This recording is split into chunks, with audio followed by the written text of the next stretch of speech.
83 जन्मों में उनमें कोई अपनापन नहीं रहता कि ये खास धर्म के मेरे हैं। तो माया किसी को छोड़ते नहीं है तो हाँ जी, तो जब वो नीचे गिरते हैं मेंटलिटी में, जब उनका अलगाववाद बुद्धि में बैठ जाता है, तब माया उनको पकड़ती है। वो समय कब बात तो यज्ञ की पहले है और जोड़ने के यज्ञ की छोड़ने के बाद? आदि में भी टूटे थे तो इसीलिए टूटना होता है। प्योरिटी टूटती है तो यूनिटी टूटती है। 84वें जन्म के अंत में टूटते हैं, उसका कारण भी यही होता है। एक से टूट गए तो बिखर गए, एक से जुड़ करके रहते तो बिखरने की बात ही नहीं। तो अंतिम जन्म उसका कौन सा है बाप? क्योंकि पहले अंतिम जन्म हुआ और उसके बाद जो शरीर पिता शरीर छोड़ने के बाद जो जन्म लिया वो हुआ। जब जन्म लिया अंतिम जन्म, जब बाप ने प्रवेश किया, वही अंतिम जन्म है 84वां जन्म। वो 84वां जन्म ऐड होकर के चलता है। जैसे ब्रह्मा की 100 साल आयु, वैसे उन बच्चों की आयु भी ऐड होती है अगले जन्म में। उसको एक्स्ट्रा ऑर्डिनरी जन्म कहा जाता है। वो 84वां जन्म ही उनका एक्स्ट्रा ऑर्डिनरी जन्म होगा।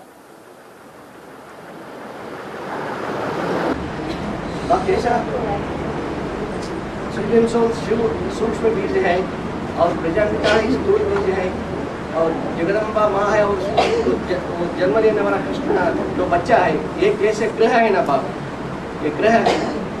ऐसे इस्लाम धर्म को जो सूक्ष्म बीज अष्टदेव में दूसरा नंबर हो गया सूक्ष्म बीज।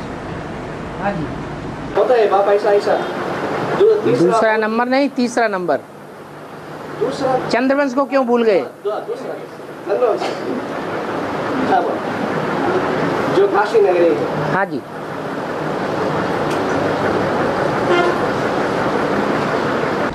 बाप मूल बीज और सूक्ष्म बीज में क्या अंतर है? तो रामायण में राम, भरत, लक्ष्मण और शत्रुघ्न जो 4 वेदों का यादगार है और जो 4 भाई है, वो पहला जो राम बाप है वो सनातन देवी धर्म की बीज और दूसरा है इस्लाम। वेद का नाम ही है ऋक। ऋग्वेद। ऋक माने सच्चा, वो ही सच्चा है। बाद के जो और 3 वेद हैं उनमें कुछ न कुछ झूठा भरा पड़ा है, वो सच्चाई नहीं है जो ऋग्वेद में है। तो वो मूल बीज, तो इस्लाम का मूल बीज जो भारत है, हाँ जी, वो मूल बीज में और सूक्ष्म बीज में क्या अंतर है? माना जो इस्लामी में जो 12 आत्मा है, 12 आत्मा है, तो 12 आत्मा है। पहली आत्मा वो हो सकता है जो 108 माला में सूर्यवंशी, चंद्रवंशी और इस्लामी, बौद्ध, क्रिश्चियन जो 9 धर्मों की 12 माला है ना, तो इस्लाम धर्म की जो पहली नंबर है बीज, वो हो सकता है भरत। सूर्यवंश में है। भरत है सूर्यवंश। वो तो सूर्यवंश के 12 में से है। सूर्यवंश के 12 में। हाँ जी, उससे आधार का जन्म होता है, जड़ का जन्म होता है। तब अष्टदेव में तीसरा नंबर किसका है? अष्टदेव में जो तीसरा, चौथा, 5वां, 6ठा, 7वां और 8वां तक नंबर है, वो श्रेष्ठ आत्माएं हैं, स्थापना और पालना करने वाली। और बाकी जो बची हैं 4, वो नष्ट करने वाली हैं, स्थापना करने वाली नहीं है, पालना करने वाली भी नहीं है, लेकिन उनके बगैर काम भी नहीं चलेगा। देवता धर्म प्रत्यक्ष भी नहीं होगा, 8 की प्रत्यक्षता भी नहीं होगी। मतलब किसको नष्ट करने से ही 8 प्रत्यक्ष होते हैं? जो नष्ट करने योग्य है। मतलब जो विसर्ग 12 के अलावा जो भी हैं, 12 सूर्यवंशियों के अलावा जो भी हैं और जिस धर्म में भी हैं, वो सब नष्ट होने योग्य है। मतलब चंद्रवंशी वाला, चंद्रवंशी भी नष्ट होने योग्य है। वो चंद्रवंशी जो सूर्यवंशियों के आगे झुकते ही नहीं है। राधा झुकती है तो सूर्यवंशी बन जाती है, उसे नष्ट होने की बात ही नहीं।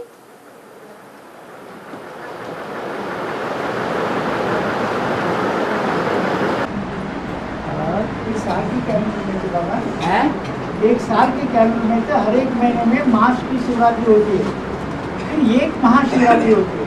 हाँ। तो ये मिला के तो 12 महाशिवरात्रि हो गए हैं, फिर एक महाशिवरात्रि अलग आ रही। उसका नाम ही है महाशिवरात्रि। शिवरात्रि अधूरा नाम है, संपूर्ण नाम है महाशिवरात्रि। 2018 में, हैं? 2018 में। हाँ, महाशिवरात्रि माने ऐसी रात्रि जिससे महा माने बड़ी, जिससे बड़ी कोई रात्रि होती ही नहीं। सब अंधेरे में थे। तो एक रात्रि ही ऐसी है 5000 वर्ष के अंदर, जहां 700 करोड़ आत्माएं अंधेरे में होंगी। सब अनिश्चय में आएंगे। ब्राह्मणों की दुनिया की बेसिक आत्माएं सारी अंधेरे में होंगी। एडवांस वाली भी आत्माएं, ब्राह्मण आत्माएं सारी ही अंधेरे में आ जाएंगी। मतलब अनिश्चय में है? अनिश्चय में आ जाएंगे। हाँ, अनिश्चय में आ जाएंगी। तब एक सूर्य प्रत्यक्ष होगा।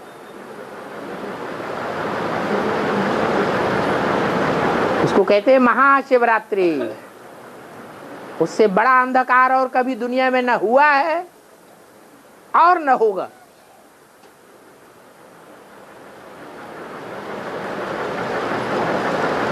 फिर पहले पहले जरूर कोई आत्मा है जो सूर्य के सबसे जास्ती नजदीक आएगी।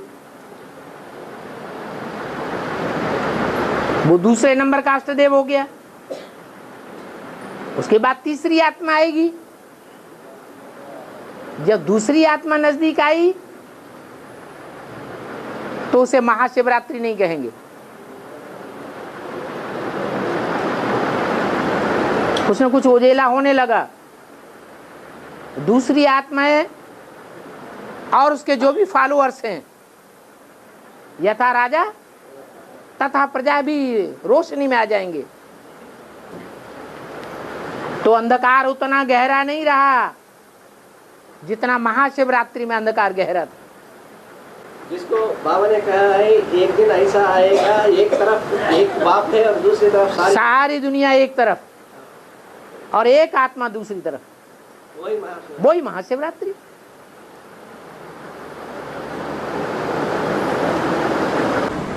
बाबा जो ये वसुदेव है तो 12 आत्माएं में वो तो स्वर्ग को भी नष्ट करने वाला 3 सीढ़ियां रहती है ना बाबा। त्रेता के अंत में वो स्वर्ग को भी नष्ट करेंगे, तो ब्राह्मणों की दुनिया को भी नष्ट करेंगे, बेसिक की दुनिया को भी नष्ट करेंगे और वो बाहर की दुनिया को भी नष्ट करने के निमित्त बनेंगे।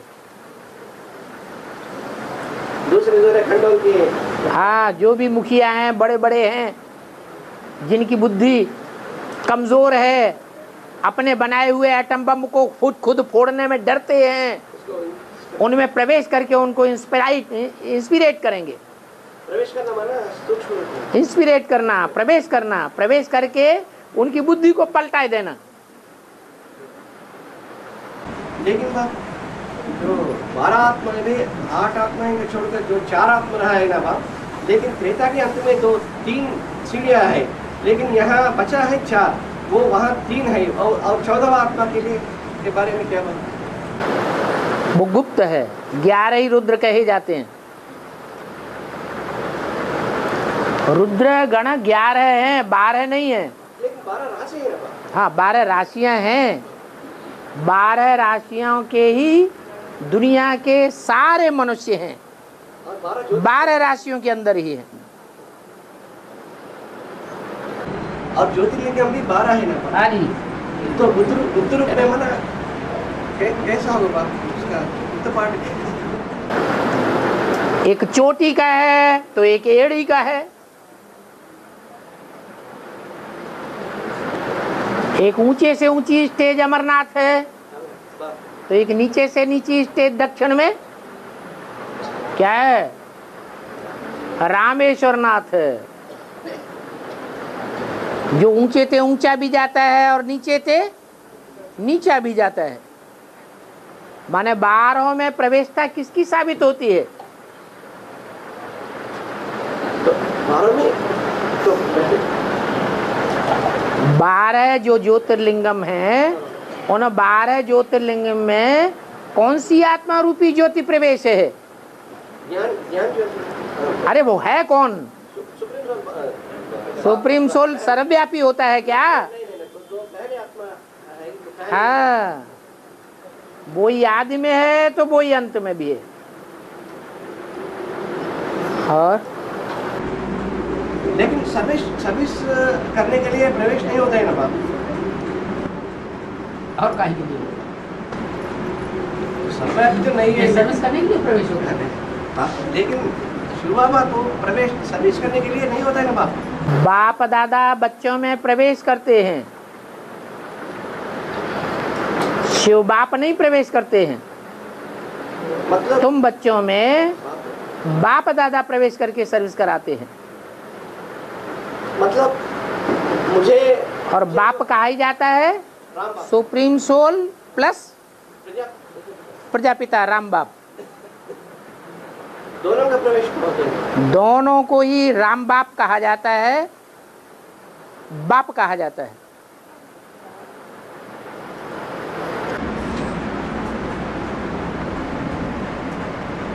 और ये भाई साहब का प्रश्न है कि भाई साहब का एक प्रश्न है, 4 मुख्य धर्म है और 4 मुख्य वेद है ना, वेद उन 4 हैं। किस धर्म का वेद, कौन से धर्म का वेद किस वेद है? ऋग्वेद। बता दिया ना, ऋक माने सच्चाई, तो सत्य सनातन धर्म का ऋग्वेद ही है। हाँ, सामवेद, हाँ, अथर्ववेद। हाँ, कौन से धर्मों से रिलेटेड है? उनके नंबर ही बने हुए हैं। उनकी जो विशेषता है वो विशेषता के आधार पर ही 4 नंबर दिखाए गए हैं।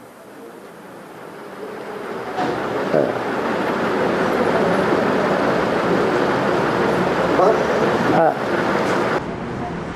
एक ही दृष्टि से ही पति से पावर की दुनिया में एक ही दृष्टि से बात शिव बाबा का दृष्टि से ही चट्टी कला होती है।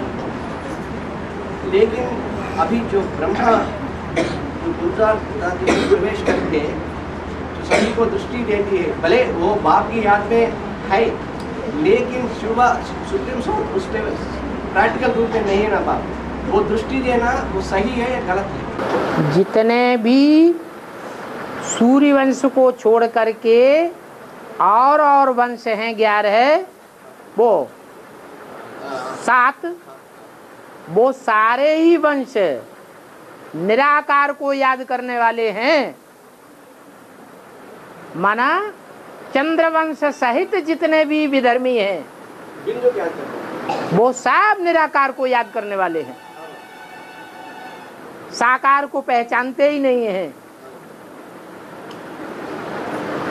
चंद्रवंश में 10% ही ऐसी आत्माएं हैं जो बाप को पहचान करके बाप के धर्म में कन्वर्ट हो जाती हैं, अपना लेती हैं। विजयमाला। बाकी तो सब और धर्म के हैं, और धर्मों में कन्वर्ट होने वाले हैं। मतलब ये दृष्टि देना वो तो रंग है ना बाप ब्रह्मा का। जो जिस धर्म का होगा वो उसी की बात मानेगा ना, किसके मुख को फॉलो करेगा? जिस धर्म का होगा उसी के मुख को मानेगा, उसी की आंख को मानेगा। जो दृष्टि ले रहा है वो उस धर्म का है। बस कुमार का दादी के धर्म के होंगे, वो कुमार का दादी से दृष्टि लेना अच्छा लगेगा। उनके धर्म के नहीं होंगे तो उनको उनकी दृष्टि लेना देना क्या कर रही है, हमें नहीं अच्छा लगता। वो जन्म जन्मांतर के संस्कार हैं।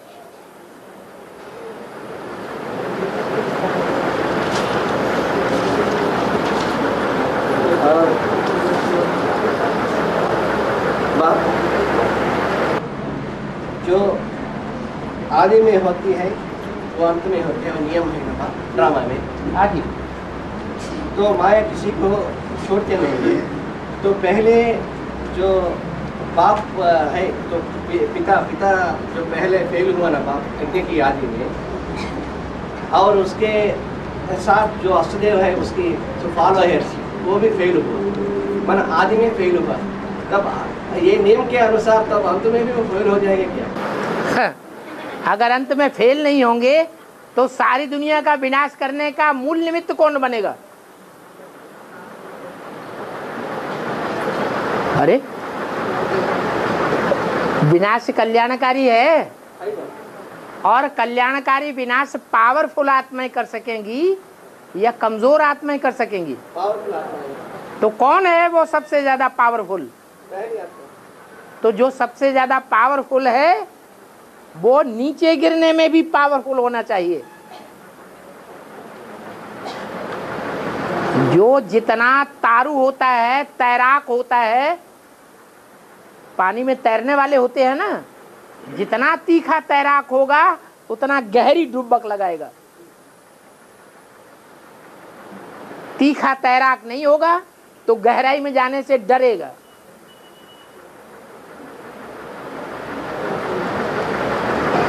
तो ये बोला राम फेल हो गया, मैंने पास्ट की बात बता दी।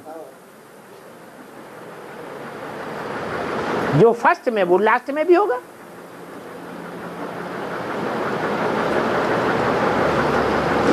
लेकिन वो थोड़े समय के लिए ना,